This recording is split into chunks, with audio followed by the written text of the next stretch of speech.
नमस्कार साथियों, मैं मनीष प्रहाल आप सभी का आपके अपने चैनल में तहे दिल से स्वागत और अभिनंदन करता हूं। आज मैं एक नया चैप्टर लेकर के आया हूं और चैप्टर बहुत शानदार, जबरदस्त, जिंदाबाद वाला चैप्टर है।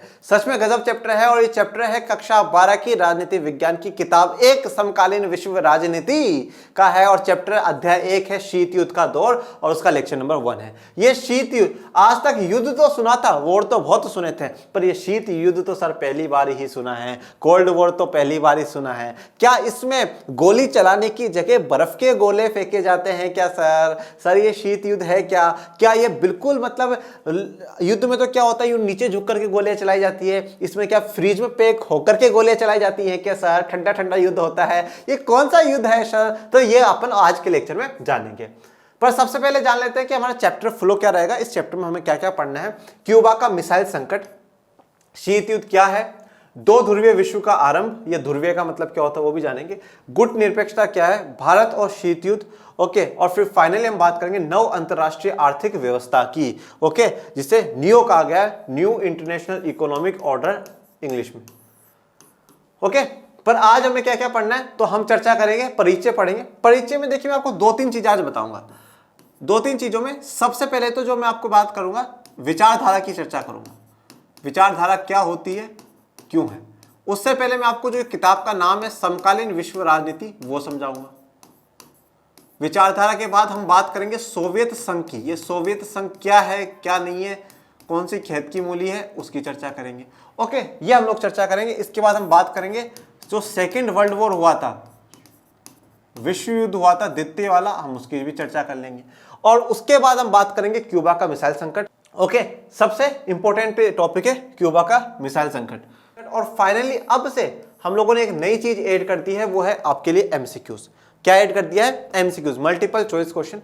हम जितना आज के लेक्चर में पढ़ेंगे उसके रिगार्डिंग 5, 6, 4, 3, 2 जितने भी 10, 15 जितने भी एमसीक्यू आज के लेक्चर में कवर होते हैं वो मैं आपको लास्ट में देकर कर जाऊंगा। अब उसका क्या करना है, आप लोगों को पूरा लेक्चर बहुत ध्यान से, तसल्ली से और फुर्सत में आपको देखना है। और देखने के बाद पूरा कंप्लीट हो जाए, उसके बाद जो चारों एमसीक्यूज, 5 एमसीक्यूज, 10 एमसीक्यूज, जितने भी एमसीक्यूज हो उनके आपको आंसर्स कमेंट बॉक्स में लिखने हैं। कैसे लिखेंगे आप आंसर? फर्स्ट का ए, सेकंड का सी, थर्ड का डी, फोर्थ का ए, फिफ्थ का बी, जैसे कि कुछ भी हो तो वो उस प्रकार से आप क्या करेंगे, लिख देंगे।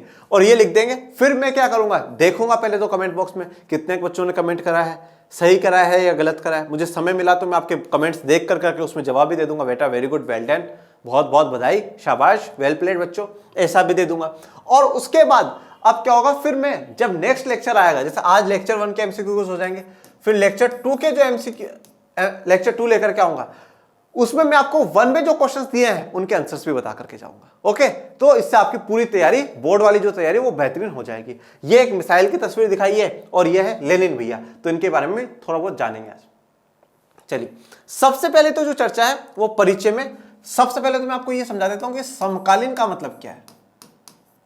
समकालीन विश्व राजनीति, देखिए समकालीन या इंग्लिश में से कंटेम्परेरी कहा जाता है। समकालीन का मतलब दो लेंगे हम लोग। एक तो क्या हो कि कुछ साथ साथ हो रहा हो, कुछ क्या हो, साथ साथ हो रहा हो, ठीक है। तो कुछ साथ साथ हो रहा हो का मतलब क्या है कि कोई चीजें एक समय में, काल का मतलब क्या होता है, टाइम पीरियड, ठीक है। एक ही टाइम पीरियड में दो चीजें हो रही हो। जैसे कि फॉर एग्जांपल अगर मैं आपसे कहूं कि जैसे संत कबीर और संत रैदास, वो समकालीन है, वो दोनों एक समय में रहे, ओके। जैसे मैं कहूं कि सरदार पटेल और नेहरू ये समकालीन नेता हैं, वो लगभग एक समय में रहे हैं, ठीक है। मैं कहूं महात्मा गांधी, डॉक्टर अंबेडकर, वो समकालीन नेता है, वो लगभग एक समय में रहे। तो समकालीन मतलब अब यहां पर क्या है कि जो ये टाइम पीरियड है 1945 40s के बाद का, उस टाइम पीरियड में क्या क्या दुनिया में हलचलें हो रही हैं, क्या क्या चल रहा है, उसके बारे में चर्चा करेंगे।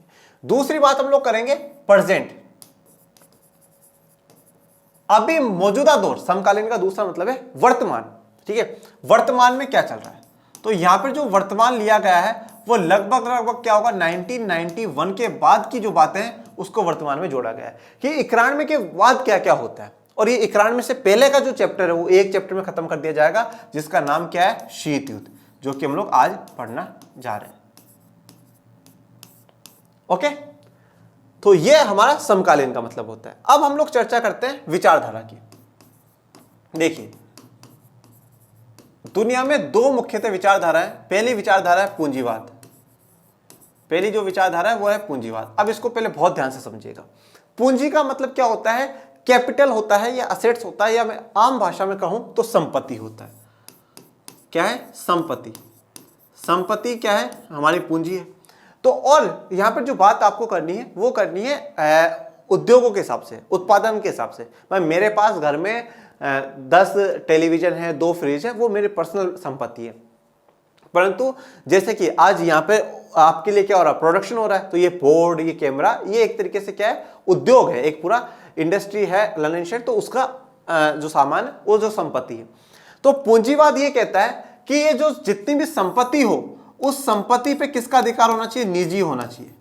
निजी का मतलब प्राइवेट का होना चाहिए, इंडिविजुअल का होना चाहिए। ज्यादा से ज्यादा जो अधिकार है वो किसके हो? प्राइवेट के हो। सरकार जो है, देश की सरकार है, वो कम से कम क्या करे? इसमें हस्तक्षेप करे, कम से कम उसमें क्या करे? इंटरफेयर करे।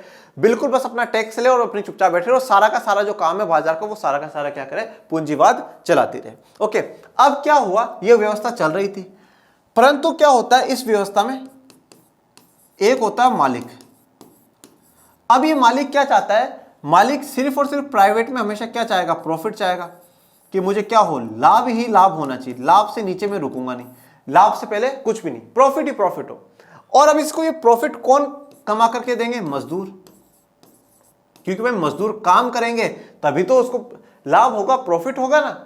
और जब ये मजदूरों से क्या है कि इस लाभ के लिए मजदूरों से ज्यादा देर तक काम कराते हैं, 8 घंटे का नियम हो, 12 घंटे 14 घंटे काम करवाते हैं, कम तनख्वाह देते हैं, और जहां पे वो काम करते हैं वहां की स्थितियां भी बेकार होती है। ठीक है, कभी भी उनको मौत का भी खतरा होता है, मृत्यु डर रहता है कि मर जाएंगे। ठीक है, उनको अलग अलग प्रकार की बीमारियां लग जाती है। तो यहाँ पर क्या होता है? ये मजदूर के साथ अत्याचार होता है, या मजदूर का शोषण होता है।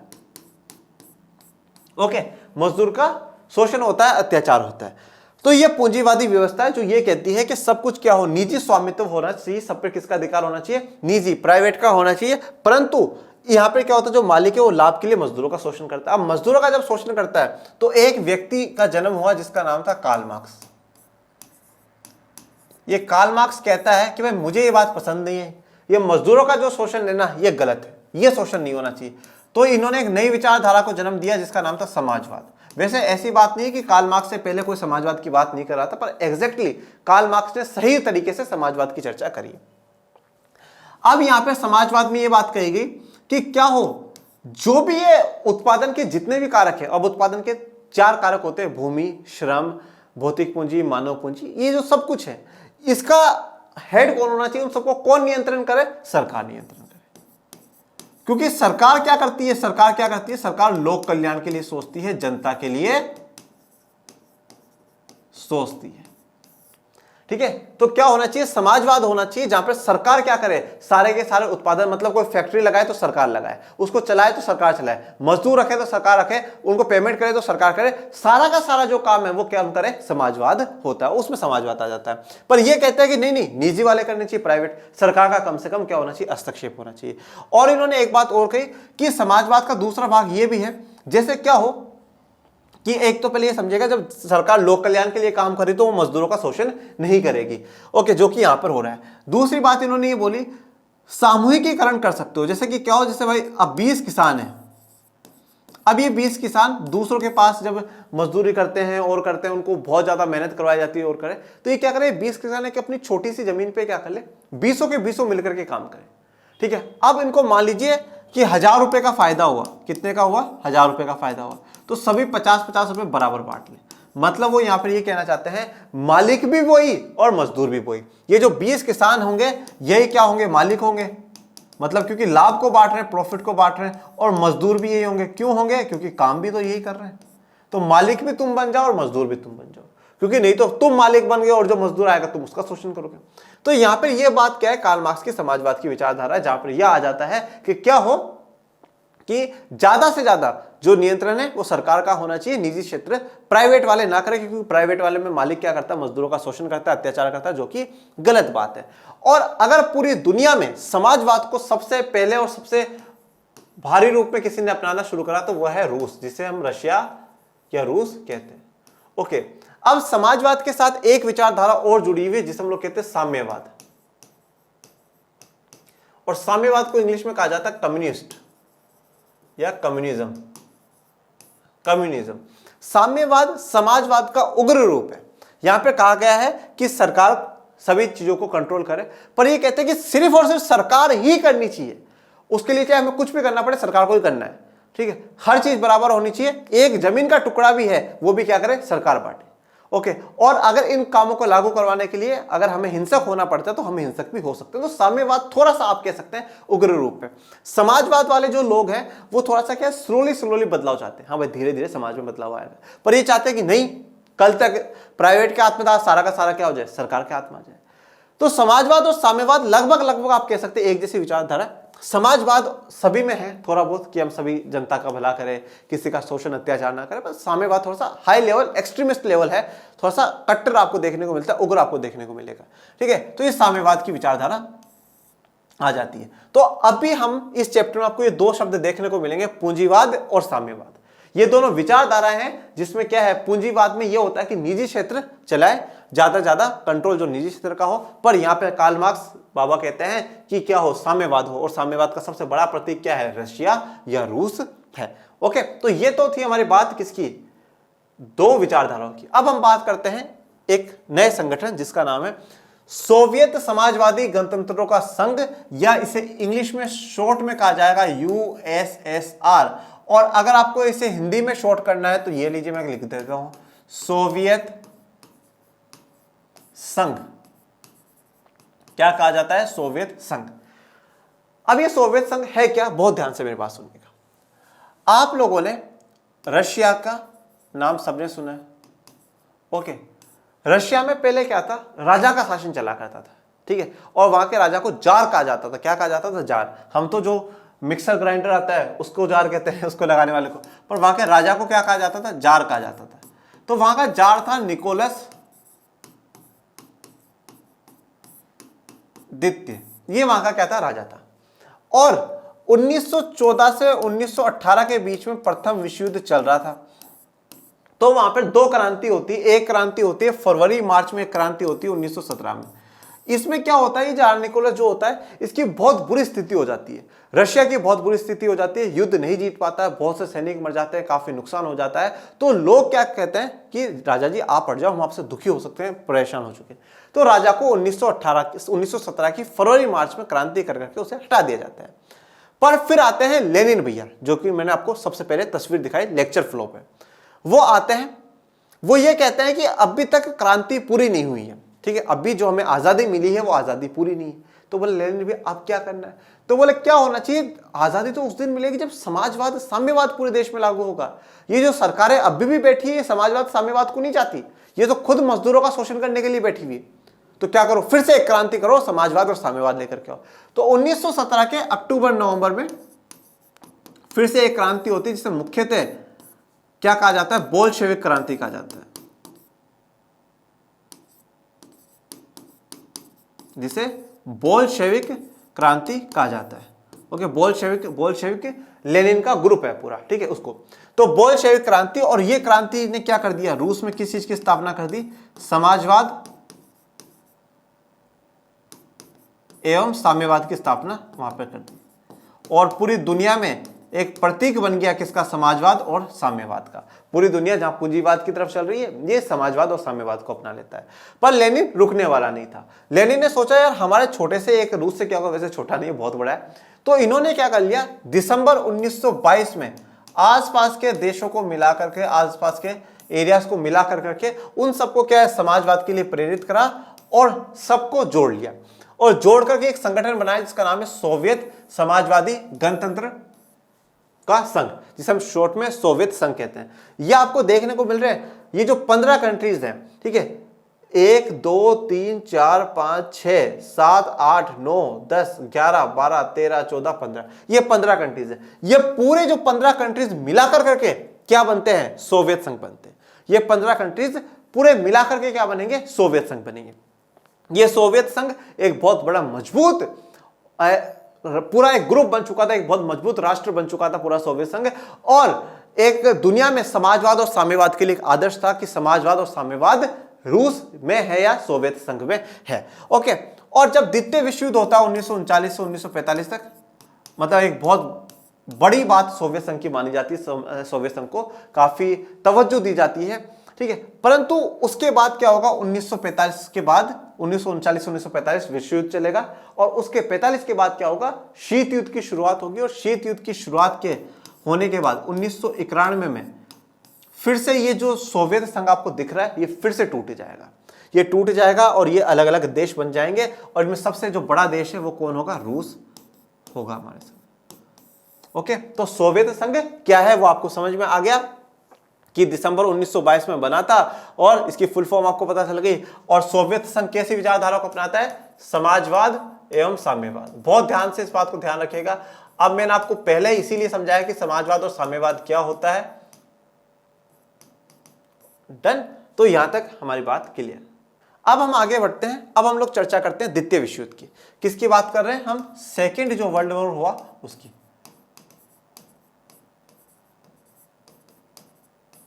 देखिए सेकेंड वर्ल्ड वॉर में दो टीमें लड़ती हैं, दो टीमें लड़ी।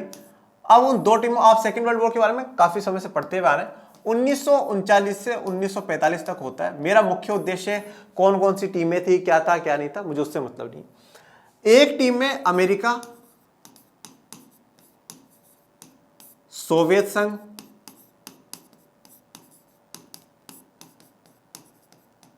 ब्रिटेन, फ्रांस, ये सब इसी में रहते हैं। दूसरी तरफ जर्मनी,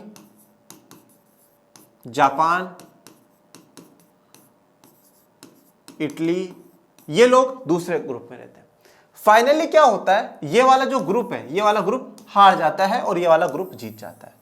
पर अब मामला बिगड़ा तो बिगड़ा कहां पे, अमेरिका ने क्या करा, अगस्त 1945 में, अगस्त 1945 में जापान के दो सिटीज पे, दो शहर हैं जापान के, हिरोशिमा और नागासाकी, उन दो शहरों पर परमाणु बम गिरा दिए, एटॉम बॉम्ब्स गिरा दिए। अब ये जब दो बॉम्ब गिरा दिए तो इससे नाराज कौन हो गया, सोवियत संघ नाराज हो गया। अब आप बोलोगे ये कैसी नाराजगी, दोनों एक ही ग्रुप में है, दोनों फिर नाराज क्यों हो गया। अब नाराजगी क्यों होती है, सोवियत संघ अमेरिका को यह कहता है कि भाई आपको जापान पे बॉम्ब गिराने की जरूरत क्यों है, क्योंकि अप्रैल 1945 में हिटलर ने खुद को गोली मार करके हत्या कर ली, मुख्यतः तो वही मर गया था, मतलब युद्ध खत्म ही है लगभग लगभग। आपने जापान पे क्यों बॉम्ब गिराया, आप बॉम्ब गिरा कर करके क्या चाहते हैं कि हम जो सोवियत संघ है, हमारी जो समाजवाद साम्यवाद की विचारधारा है वो ना फैले। क्योंकि जापान क्या है, देखिए अगर आप देखेंगे ये रशिया है तो बिल्कुल जापान यहां पर से आपको देखने को मिलेगा। तो जापान भी एशिया में है, रशिया भी एशिया में है। ओके, जापान भी एशिया में है, रशिया भी एशिया में है। और अगर ये द्वितीय विश्व युद्ध हम जीत चुके हैं तो क्या होता, हम लोग एशिया में प्रभुत्व जमाते हैं, हमारा डोमिनेंस चलता, हमारी पावर चलती, जो कि अमेरिका नहीं चाहता है। और अमेरिका ये कहता है कि बोले नहीं नहीं यार सोवियत देख ऐसी बात नहीं है। और अगर अमेरिका कह रहा है कि अगर ऐसी बात नहीं है, अगर हम जापान पे बॉम्ब नहीं गिराते तो ये युद्ध खत्म ही नहीं होता, ये युद्ध खत्म ही नहीं होता। तो युद्ध को खत्म करने के लिए क्या जरूरत था, जापान पे बॉम्ब गिराना। एक बात आप यहां पर और ध्यान रखिएगा, अमेरिका पहले युद्ध में नहीं जुड़ता है, परंतु 1941 में जापान अमेरिका का पर्ल हार्बर एक स्थान है जहां पर क्या होता है, जहाज को खड़ा रखा जाता है नेवी के हिसाब से। तो वहां पे जाकर के जापान ने बॉम्ब अटैक कर दिया था। तो उसके बाद अमेरिका द्वितीय विश्व युद्ध में एंटर हो जाता है, तो गुस्सा बढ़ जाता है। तो हो सकता है कि उस गुस्से को पूरा करने के लिए उसने जापान पर 2 बॉम्ब गिरा दिए। दूसरी नाराजगी सोवियत संघ की यह थी कि यार हमसे पूछता तो सही, बिना पूछे तूने बॉम्ब कैसे गिरा दी। जब एक टीम में पूछ तो सही, अभी तक भी तो पूछते पूछते चलते हुए आ रहे हैं, तो तूने पूछा ही नहीं। तो यहां से क्या हो जाता है, यहां से शुरुआत हो जाती है शीत युद्ध की। यहां से शुरुआत हो जाएगी, किसकी शुरुआत हो जाएगी, शीत युद्ध की यहां से शुरुआत हो जाएगी। अब शीत युद्ध की शुरुआत में क्या है क्या नहीं है वो बात देखिए। सबसे पहली बात, एक आप टाइमलाइन को समझिए, ये 1914, ये 1918, उसके बाद 1939, ये 1945 और ये उसके बाद का टाइम। इस टाइम पीरियड में क्या हुआ, प्रथम विश्व युद्ध हुआ है, प्रथम विश्व युद्ध हुआ। इस टाइमलाइन के बीच में क्या हुआ है, द्वितीय विश्व युद्ध हुआ है।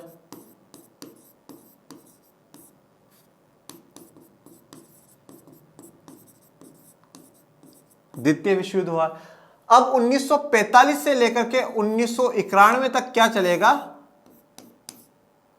यहां पर चलेगा शीत युद्ध। अब शीत युद्ध का मतलब है क्या, सबसे बड़ी बात ये देखिए, जब स्थितियां ऐसी हो चुकी हो कि युद्ध जैसी स्थिति हो पर युद्ध हुआ ना हो, युद्ध हुआ ना हो, पूरी दुनिया में क्या चल रही हो, टेंशन चल रही हो कि नहीं नहीं यार लड़ लेंगे लड़ लेंगे लड़ लेंगे, पर लड़ाई हो नहीं रही है। और दूसरी सवाल ये कि शीत युद्ध होगा किस किसके बीच में, यूएसए अमेरिका के बीच में और यूएसएसआर के बीच में, इन दोनों के बीच में। तो ये एक ऐसी राजनीतिक चिंताएं बन चुकी है जिससे डर लग रहा है कि लड़ाई होगी, परंतु लड़ाई होती नहीं है। अगर लड़ाई हो जाती, अगर भयंकर बिल्कुल गोला बारूदी फेंक दिए जाते, लड़ाई हो जाती, तो वो क्या होता, वॉर कहलाती, युद्ध कहलाता। परंतु युद्ध हुआ नहीं, परंतु दुनिया में चिंता बनी हुई है, लगातार चिंता बनी हुई कि कभी भी युद्ध हो सकता है। कभी जैसे मान लीजिए अमेरिका ने कुछ तगड़ा बयान दे दिया यूएसएसआर के बारे में, फिर दुनिया युद्ध होगा, अब तो युद्ध होगा युद्ध होगा, मजा आएगा नहीं मजा। ओके, फिर कभी यूएसएसआर ने कुछ अमेरिका के लिए बोल दिया, अमेरिका ने ऐसे कैसे बोल दिया, देख लेंगे हम तो, आ जाए, फिर दुनिया हिल गई, फिर युद्ध होगा, पर होता नहीं। ठीक है, तो शीत युद्ध का मतलब यह है कि राजनीतिक चिंताएं, पॉलिटिकल टेंशन क्रिएट होती है, बनती हैं, परंतु युद्ध होगा नहीं, युद्ध की स्थिति पर नहीं पहुंचते। तो शीत युद्ध यूएसए और यूएसएसआर के साथ होगा। तो यहां पे पहली बात तो आपने लास्ट स्लाइड से ये देख ली होगी कि ये अपनी ताकत दर्शाना चाहते हैं, अपने आप को क्या ताकतवर बनाना चाहते हैं कि देखो मैं ताकतवर हूं। यूएसए ने मुझसे पूछे बिना कैसे जापान में बम गिरा है, मेरी ताकत को कम ले रहा है क्या, ताकतवर बनना चाहते हैं। तो यहां से क्या हो चुका है कि पूरे विश्व को दो ताकत मिल चुकी है, दो ताकतवर देश पूरे विश्व के सामने आ चुके हैं, एक है अमेरिका और दूसरा है यूएसएसआर। तो अब पूरी दुनिया है ना दो भागों में बढ़ चुकी है, वो लोग जो अमेरिका को समर्थन करते हैं और दूसरे वो लोग या वो देश जो यूएसएसआर को समर्थन करते हैं।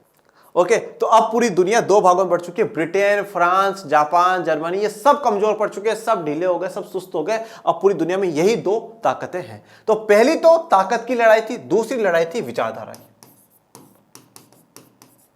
दूसरी लड़ाई थी विचारधारा की। विचारधारा क्या, यूएसए जो है, अमेरिका है, वो पूंजीवाद का समर्थक है। ये किसका समर्थक है, पूंजीवाद का। और ये किसका है भैया, ये समाजवाद और साम्यवाद का। अब यूएसएसआर ये चाहता है कि पूरी दुनिया क्या करें, समाजवाद और साम्यवाद को अपनाए, परंतु अमेरिका ये चाहता है कि नहीं नहीं, किसको अपनाए, पूंजीवाद को अपनाए। ये पूंजीवाद और लोकतंत्र के पक्ष में है, और लोकतंत्र के पक्ष में उनकी विचारधारा समाजवाद और साम्यवाद की विचारधारा है। ठीक है, ये पूंजीवाद और समाजवाद अर्थशास्त्र की विचारधारा है। ठीक है, इकोनॉमिक्स में पढ़ी जाती है। लोकतंत्र थोड़ा साम्यवाद आप राजनीति में भी देख सकते हैं। तो यहां पे एक लड़ाई ताकत के लिए कि हम ताकतवर, और दूसरा कौन है, विचारधारा की, हमारी विचारधारा के चक्कर में। तो ये दोनों ये लग गए पूरी दुनिया में अपनी अपनी विचारधाराओं को फैलाने के लिए। मैं आपको यहां तक बताता हूं कि जब आप देखेंगे ये इंडिया है, और इंडिया के इस वाले क्षेत्र में जब आप आएंगे ना, तो तीन देशों की मैं बात कर रहा हूं, लाओस, कंबोडिया और वियतनाम। ये वाले जो क्षेत्र है ना, वियतनाम, लाओस, कंबोडिया, ये समाजवाद एवं साम्यवाद से ज्यादा प्रेरित है। तो इनमें अपनी पूंजीवादी विचारधारा को डालने के लिए अमेरिका ने इतने वियतनाम में बम गिराए, इतने वियतनाम में बम गिराए, जितने कि द्वितीय विश्व युद्ध में भी नहीं हुए, जितने द्वितीय विश्व युद्ध में भी नहीं हुए। 1940 के बाद 70-75 तक, ये 30-40 साल जो है ना, मतलब अमेरिका ने बिल्कुल ढीला कर दिया वियतनाम को, बिल्कुल कमजोर बना दिया। क्यों? क्योंकि सिर्फ और सिर्फ वो समाजवाद की विचारधारा पे चल रहे हैं, हमारी विचारधारा पर। तो अमेरिका का भी जितना आज साफ चेहरा देखने को मिलता उतना है नहीं, बहुत ज्यादा उन्होंने भी सिर्फ और सिर्फ इस लड़ाई के लिए कि हमारी विचारधारा चलती रहे। फिर अब सवाल आपके पास ये आएगा कि सर ये जब ना तो इनके बीच में लड़ाई होती तो भाई क्या होता है कि उनके सैनिक तो मर गए, लो हम जीत गए भाई, जीत गए। तो अब ना तो लड़ाई हुई, चुपचाप लड़ रहे हैं, तो फिर कैसे पता चला कि शीत युद्ध खत्म हो गया? अब शीत युद्ध कैसे खत्म हुआ कि 1945 से 1985 तक जितने भी यहाँ पर सोवियत संघ के नेता आए, ठीक है, चाहे वो स्टालिन आए, निकिता खुश्रेव का भी हम नाम पढ़ेंगे, वो आया, कोई भी आया, वो सब कट्टर क्या थे, समाजवाद के समर्थक थे, समाजवाद होना चाहिए। पर 1985 में एक व्यक्ति आता है जिसका नाम है गोर्बेचेव। उसको क्या कर दिया गया, हेड बन गया वो। गोर्बेचेव ये मानता था कि नहीं यार, इतना कठोर व्यवस्था नहीं होनी चाहिए कि सब कुछ सरकार ही करे। मतलब आज मैं मान लो मुझे कुछ बिजनेस करना, मैं कर ही नहीं सकता हूं, सब कुछ ही सरकार, और बहुत कठोर व्यवस्था, ये कठोर व्यवस्था नहीं होनी चाहिए, हमें बाहर की कंपनियों को आके यहाँ निवेश भी करने देना चाहिए, जो गरीब है उनके लिए सरकार काम करे, मैं मना नहीं करता हूँ। तो इस प्रकार से क्या हुआ, 1985 गोर्बेचेव ने सारी जो व्यवस्था है वो खत्म कर दी और सोवियत संघ का 25 दिसंबर 1991 को सोवियत संघ टूट जाता है और 15 राष्ट्रों में बंट जाता है, 15 देशों में बंट जाता है। उस दिन सोवियत संघ खत्म हो गया, तो ये मान लिया गया कि अब शीत युद्ध खत्म हो गया। और एक इंटरेस्टिंग बात अभी बताता हूँ, इंटरेस्टिंग तो क्या, थोड़ी सी दुखद बात है, अभी 31 अगस्त 2022 को ही मिखाइल गोर्बेचेव की डेथ हुई है। तो पूरी दुनिया के लोगों ने श्रद्धांजलि दी है, कहा है कि मिखाइल गोर्बेचेव शांति के प्रतीक है, शांति के लिए काम करा।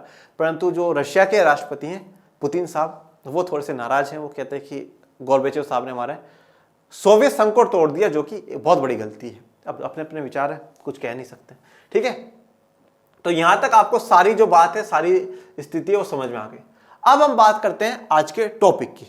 जो मेन टॉपिक हमें पढ़ना है वो है क्यूबा का मिसाइल संकट। ये क्यूबा का मिसाइल संकट क्या है, इसमें 3 देश, 3 नेताओं के नाम आपको याद रखने, फिर आपको सब कुछ समझ में आ जाएगा। यहां पर अमेरिका है, कौन है ये, अमेरिका, और इसका जो राष्ट्रपति है उसका नाम है John F Kennedy, John F Kennedy, okay. और इस यहां पर अमेरिका ना, तो बिल्कुल बस इस अमेरिका के बिल्कुल जस्ट पास में से एक बहुत छोटा सा द्वीपीय देश है। द्वीपीय देश मतलब आइलैंड है जो चारों तरफ पानी से घिरा हुआ है, जिसका नाम क्या है, क्यूबा। और यहां का जो राष्ट्रपति है उसका क्या नाम है, फिडेल कैस्ट्रो, ओके। ये और इधर जो है वो है सोवियत संघ या रशिया। सोवियत संघ में जो प्रधान है अभी निकिता क्रुश्चेव है। अब निकिता यहाँ पे कोई लड़की नहीं है, प्लीज, ठीक है। आधे लोगों का तो इसलिए भी इंटरेस्ट बढ़ जाता है, अरे अरे वाह, महिला सशक्तिकरण, रशिया में निकिता क्रुश्चेव। भैया जेंट्स है, दिखाऊंगा अभी, तसल्ली रखो, ठीक है, ठंड रखो। अब होता क्या है, यहां पर अमेरिका, ये क्यूबा, और वहां पे निकिता क्रुश्चेव या रशिया, जिसे आप सोवियत संघ कह रहे हैं, सोवियत संघ। अब देखिए 1991 तक आप इसे सोवियत संघ के नाम से याद रखेंगे, ओके, सोवियत संघ। अब क्या हुआ, निकिता क्रुश्चेव, सोवियत संघ। अब ये जो क्यूबा है ना, ये क्यूबा है, दोस्ती इससे है, दोस्ती किससे, सोवियत संघ से। मतलब कैसा देश है, समाजवाद साम्यवाद वाला देश है, पर किसके पास में, अमेरिका के पास में। मतलब क्या है, जैसे कि ये दोनों प्यार करते हैं एक दूसरे से, तो सनम मैं इस पार तू उस पार, मतलब ये तो इधर है वो इधर है। और दूसरा वो बागवान वाली पिक्चर देखी थी ना, जहाँ पे है अमिताभ बच्चन जी एक बेटे के पास और उनकी वाइफ हेमा मालिनी जी दूसरे बेटे के पास, तो वही वाली स्थिति है दोनों एक दूसरे के बहुत प्रेमी, बहुत ज्यादा प्यार करते हैं, पर वो उधर है वो इधर, मैं इस पार तू उस पार, ठीक है, ऐसी वाली बात हो गई। अब क्या हुआ, अब ये बिल्कुल छोटा सा विचार, ये विशाल है, तो इसको इसकी चिंता सताई, प्रेम करता है ना, तो चिंता सताई, बोला यार कल को क्या होगा, इस क्यूबा को क्या कर देंगे अमेरिका वाले, अटैक करके कभी खत्म कर देंगे। और वहां पे जो ये बैठा है फिडेल कैस्ट्रो, जो कि समाजवाद के समर्थक में साम्यवाद का समर्थक है, कल को क्या करेंगे, यहाँ पे अटैक कर देंगे, इसको मार देंगे और तख्ता पलट कर देंगे। मतलब ऐसी सरकार बनवा देंगे जो क्या हो, पूंजीवाद के समर्थन में। ये चिंता निकिता क्रुश्चेव को सताई, और जब चिंता निकिता क्रुश्चेव को सताती है तो 1962 के समय में, 61-62 के समय में निकिता क्रुश्चेव क्या करता है, अपने मिसाइल जो है, परमाणु मिसाइल है, वो कहां, जहाज के द्वारा क्यूबा भेजता है, जहाज के द्वारा क्यूबा भेजता है। अब क्यूबा जब जाते हैं तो 3 हफ्तों के बाद अमेरिका के राष्ट्रपति जॉन एफ कैनेडी को साहब खबर लगती है कि अरे सोवियत संघ क्या कर रहा है, यहां पर परमाणु मिसाइल भेज रहा है। अब वो परमाणु मिसाइल भेज क्यों रहा है, पहली बात तो ये सोचो। देखिए, एक आप परमाणु मिसाइल यहां से चलाओ तो अटैक, और एक बिल्कुल एक यहां से चलाओ तो अटैक, ठीक है। अब आपको आसान भाषा में समझाता हूं, जैसे ये आप हो, ओके, ये आप वहां खड़े हो, मैं आपको एक तो यहां से चाटा मारूं, है ना, और एक यहां करके चाटा मारो, कौन सा तेज वाला होगा, ये वाला तेज होगा ना, तो बस वही सीन यहाँ पे। आप यहां से अमेरिका पे मिसाइल छोड़ो तो थोड़े से कम प्रभावी होगी, बिल्कुल यहां से पास में से मिसाइल छोड़ दोगे तो धम दे दे अमेरिका, बम बम बम बम बम बम बम हो जाएगा अमेरिका, ठीक है, अमेरिका बिल्कुल बर्बाद हो जाएगा। तो इसलिए क्या करा, ये मिसाइलें भेजी। अब जब जॉन एफ कैनेडी साहब को खबर लगी तो एफ कैनेडी साहब ने सोवियत संघ के निकिता क्रुश्चेव को बोला, देखिए निकिता जी, युद्ध हम भी नहीं चाहते और आप भी युद्ध की तैयारियां मत करो। अगर आप युद्ध की तैयारी ऐसे करोगे तो देख लेना फिर कल को स्थितियां खराब हो जाएंगी, और मेरा निवेदन है आप वापस ले लीजिए। तो जॉन एफ कैनेडी ने भी अपनी सेनाओं को पानी के रास्तों पर भेज दिया कि वापस भेज दिया जाए, और फिर ये दोनों की समझदारी रही कि वापस से ये जो शिप्स हैं वो सोवियत संघ की तरफ चली जाती हैं और मामला शांत हो जाता है। ये वाला जो क्यूबा का मिसाइल संकट है, ये सबसे चरम बिंदु था किस चीज का, शीत युद्ध का। मतलब सबसे हाईएस्ट टॉप पॉइंट था जब ऐसा लग रहा था अब तो लड़ मरेंगे भाई, अब तो 100% तीसरा विश्व युद्ध होकर के ही रहेगा, परंतु हुआ नहीं। दोनों राष्ट्रों के जो नेता हैं उन्होंने बहुत ज्यादा समझदारी दिखाई है। आइए अब आपको नेताओं से मिलाते हैं। ये हैं जॉन एफ कैनेडी साहब, ठीक है। इनको इस बात की खुशी हुई कि चलो चलो देख लो, खौफ देखा हमारा, कहते ही भगा लिया निकिता खुश्चेव ने। ऐसे निकिता खुश्चेव अब इनकी तरफ देख रहे हैं, अरे बोले बेटा चिंता मत कर, वो तो मैं लड़ाई चाहता नहीं हूँ, नहीं तो अब भी ये जो दांत है ना बाहर आ जाते हैं ठीक है ना ऐसा।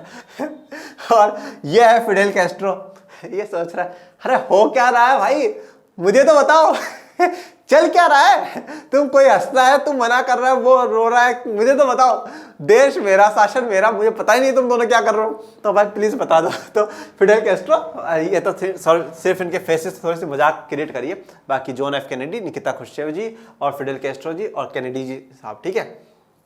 अब आ जाते हैं थ्योरी पार्ट पे। अप्रैल 1961 में सोवियत संघ के नेताओं को यह चिंता सता रही थी कि अमेरिका साम्यवादियों द्वारा शासित क्यूबा पर आक्रमण कर देगा और इस देश के राष्ट्रपति फिदेल कास्त्रो का तख्तापलट हो जाएगा। अब देखिए, मैंने आपको सारा पार्ट जो है प्रैक्टिकली समझा दिया, सबको समझा दिया, अब आपको कोई दिक्कत नहीं आएगी। अप्रैल 1961 में सोवियत संघ के जो नेता है, अब सोवियत संघ क्या होता है ये आपको समझ में आ गया, तो उनके नेता कौन है, निकिता खुश्चेव है। उसको यह चिंता सताई कि अमेरिका क्या करेगा, साम्यवादियों द्वारा शासित क्यूबा, क्यूबा को कौन चला रहा है, साम्यवादी चला रहे हैं, और साम्यवादी कौन है, फिदेल कैस्ट्रो। तो सोवियत संघ को यह चिंता सताई कि अमेरिका क्या करेगा, जो क्यूबा को साम्यवादी चला रहे हैं उन पर अटैक कर देगा, आक्रमण कर देगा, और वहां के राष्ट्रपति फिदेल कैस्ट्रो को हटा देगा और अपने हिसाब से किसी को बिठा देगा जो कि पूंजीवाद को समर्थन करता हो। क्यूबा अमेरिका के तट से लगा हुआ एक छोटा सा द्वीपीय देश है, क्यूबा का जुड़ाव सोवियत संघ से था। अब यहां पर देखिए आप क्या है, भौगोलिक स्थिति देखिए क्यूबा की, तो ये आपको मैं आपको दर्शाता हूं, एक मिनट। ये तो आपको अलास्का वाला क्षेत्र दिख रहा है, ये कनाडा, कनाडा, ये अमेरिका, ये मैक्सिको, ठीक है। इनमें से कोई काम का नहीं, छोड़ दो, यहां पर आ जाओ क्यूबा पे, ये रहा रेड रेड पोर्शन में क्यूबा। अब देखो, अगर क्यूबा के पास यहां पर क्या रखवाई है, मिसाइलें रखवाई हैं, अब यहां से बम देनी, क्यूबा क्या कर देगा, अमेरिका को उड़ा सकता है, ठीक है। तो क्या करा गया, क्यूबा अमेरिका के बिल्कुल तट के पास एक छोटा सा द्वीपीय देश है, पर है इसके पास, परंतु जुड़ाव प्रेम किससे है, सोवियत संघ से है। तो क्यूबा का जुड़ाव प्रेम किससे है, सोवियत संघ से है। सोवियत संघ उसे कूटनीतिक तथा वित्तीय सहायता देता था। अब देखिए, कूटनीतिक का मतलब क्या, डिप्लोमेटिक, डिप्लोमेटिक। अब क्या होता है कि सोवियत संघ जो है वो मजबूत है, बड़ा देश है, तो उसने क्या कर रखा है, क्यूबा को हमेशा कूटनीतिक मतलब डिप्लोमेटिक का ये होता है, जब कोई दो देशों के संबंध हो, उनमें उसको किसी प्रकार की कोई सहायता चाहिए होती है, तो वो डिप्लोमेटिक रिलेशंस होते हैं कि भाई हम आपके लिए ये कर देंगे, यहाँ पर ये काम करवा देंगे, ऐसा प्रकार। और वित्तीय सहायता, फाइनेंशियली भी पैसे से देना भेजना, विकास के कार्यों में पैसा लगा देना, ये दोनों मदद कर देता था। तो अच्छा खासा प्रेम का रिश्ता दोनों राष्ट्रों के बीच में था।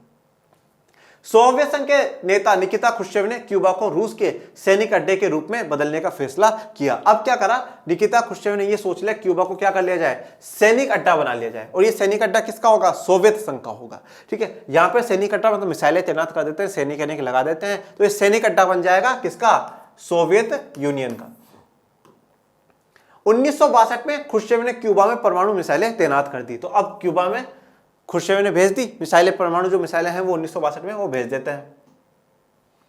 इन हथियारों की तैनाती से पहली बार अमेरिका नजदीकी निशाने की सीमा में आ गया। अब जब पहली बार ये परमाणु मिसाइलें वहां पे लगा दी गई, तो अब ये अमेरिका, ये क्यूबा और ये रूस, तो यहां से बिल्कुल बहुत पास में, बिल्कुल निशाने पर अब अमेरिका था, बिल्कुल पास में अमेरिका निशाने पर आ चुका था। सोवियत संघ अब अमेरिका के मुख्य भूभाग के लगभग दोगुने ठिकाने या शहरों पर हमला बोल सकता था। मैंने क्या कहा, एक आप यहां से और एक यहां से अटैक करेंगे और एक यहां से अटैक करेंगे। तो यहां से अगर एक शहर उड़ाएंगे तो अब यहां से आप दो शहर उड़ा सकते हैं, क्योंकि बिल्कुल पास के पास में है, बिल्कुल पास के पास में जल्दी धमाका होगा। ये एक आपके किताब का ही डायग्राम मैंने लिया है। यहां पर आपको ये क्यूबा नजर आ रहा होगा। ओके, अब ये बताया गया है कि अगर क्यूबा से वो मिसाइलें छोड़ी जाती हैं तो उसका रेडिएशन कितना होगा, मतलब यहां तक कनाडा को भी प्रभावित हो सकता है। कनाडा, मैक्सिको, अमेरिका पूरा उठ सकता था, पूरा धमाका हो सकता था। मतलब इतना पावरफुल उसने, निकिता खुश्चेव ने दिमाग लगाया कि यहां भेज देता हूं और यहां से कभी भी मिसाइलें छोड़ दूंगा। यह नक्शा क्यूबा में तैनात की जा रही परमाणु मिसाइल की पहुंच का दायरा दिखाता है, उसकी पहुंच कहां तक है। नक्शे के नीचे ध्यान से देखिए, ध्यान से देख रहे हैं हम लोग। तो यह नक्शा संयुक्त राष्ट्र अमेरिका की खुफिया एजेंसी CIA, ओके, CIA द्वारा क्यूबा मिसाइल संकट पर हुई गोपनीय बैठक में प्रयोग किया गया था। अभी यह नक्शा हमें कहां से मिला, तो जब संयुक्त राज्य अमेरिका बैठक मीटिंग कर रहा था और मीटिंग में जो उनकी खुफिया एजेंसी है CIA, उस CIA ने बताया कि देखिए सर, अगर वो मिसाइलें यहां रख देते तो यहां तक उसका प्रभाव होगा। मतलब डिजिटल तो थे ही उनके पास, तो काफी टेक्नोलॉजी थी, तो उस टेक्नोलॉजी से ये तस्वीर ली गई। अमेरिका को जो भनक लगी वो कब लगी, 3 हफ्ते बाद लगी। 3 हफ्ते बाद अमेरिका को पता चलता है। अमेरिकी राष्ट्रपति जॉन F कैनेडी ने और उनके सलाहकार ऐसा कुछ भी करने से हिचकिचा रहे थे जिससे दोनों देशों के बीच परमाणु युद्ध शुरू हो जाए। तो अब देखिए, अमेरिकी राष्ट्रपति जॉन F कैनेडी और उनके जो सलाहकार है वो नहीं चाहते थे कि युद्ध हो, हम कुछ ऐसा करें जिससे युद्ध हो। क्यों युद्ध ना हो, नहीं करना चाहते थे, क्योंकि देखिए प्रथम विश्व युद्ध हो गया, द्वितीय विश्व युद्ध हो गया। हाँ, एक बात अमेरिका की कहनी पड़ेगी, अमेरिका प्रथम विश्व युद्ध में शुरुआत से नहीं था, वो 1917 में जुड़ा। यहां पर भी शुरुआत से नहीं था, वो 1941 में जुड़ा। वो कहीं ना कहीं कोशिश भी कर रहा है कि यार लड़ाई झगड़े मत करो, रहने दो। तो यहां पर भी अमेरिका नहीं चाहता था कि लड़ाई झगड़ा हो और परमाणु युद्ध शुरू हो, तो ऐसा करने से बच रहा था अमेरिका। खुर्शीव क्यूबा से मिसाइलें और परमाणु हथियारों को हटा ले। अब ये पूरे जॉन F कैनेडी पूरे दृढ़ विश्वास के साथ निकिता खुर्शीव को कह रहा है, देखिए हम लड़ाई नहीं चाहते, हम परमाणु युद्ध हथियार नहीं चाहते हैं, तो मेरा निवेदन है कि आप क्या करें, क्यूबा से ये जो मिसाइलें आपने लगाई इनको हटा लें, और मुझे विश्वास है कि निकिता खुर्शीव ये हटा लेंगे, और निकिता खुर्शीव फाइनली हटा भी लेंगे। ऐसी स्थिति में यह लगा कि युद्ध होकर रहेगा। तो जब क्यूबा में मिसाइलें पहुंच जाती हैं, दोनों तरफ गर्मा गर्मी हो जाती है, तो पूरी दुनिया को लगा कि नहीं, अब तो फाइनली क्या होगा, युद्ध होगा ही होगा। इसी को क्या है, क्यूबा मिसाइल संकट के रूप में जाना गया। यही क्या क्यूबा मिसाइल संकट है। क्यों, क्यूबा में मिसाइलें लगा दी गई और उससे क्या हो गया, अमेरिका पर संकट आ गया, तो इसलिए इसको क्या नाम दिया गया, क्यूबा मिसाइल संकट। क्यूबा मिसाइल संकट शीत युद्ध का चरम बिंदु था। चरम बिंदु का मतलब क्या, बिल्कुल हाईएस्ट लेवल। जब तो ऐसा लगा ही कि बस अब तो लड़ाई होकर के ही रहेगी, उसके बाद या उससे पहले ऐसा स्थितियां नहीं बनी कि लड़ाई होने के चांसेस बने हो, नहीं। ओके, तो ये शीत युद्ध का चरम बिंदु था। दोनों पक्षों ने युद्ध टालने का फैसला किया और दुनिया ने चैन की सांस ले ली। अब जब क्या हुआ कि जॉन F कैनेडी ने अपनी सेनाएं भेजी कि भाई उनको रोक दो, और यहां से इन्होंने बोला ठीक है हम वापस जा रहे हैं, मत चिंता करो, ठीक है।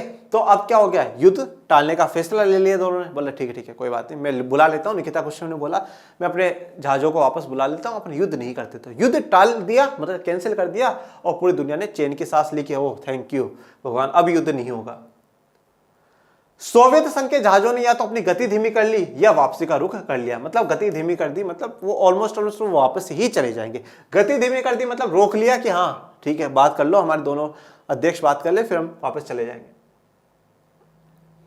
शीत युद्ध सोवियत संघ और अमेरिका तथा इनके साथी देशों के बीच प्रतिद्वंदिता, तनाव और संघर्ष की एक श्रृंखला के रूप में जारी रहा। देखिए अभी हम लोग आगे पढ़ेंगे, अमेरिका भी अपने ग्रुप बनाता है जिसे हम लोग नाटो कहते हैं, सोवियत संघ भी अपने ग्रुप बनाएगा जिसे हम वॉर्सो पैक्ट कहते हैं या वॉर्सो समझौता कहते हैं।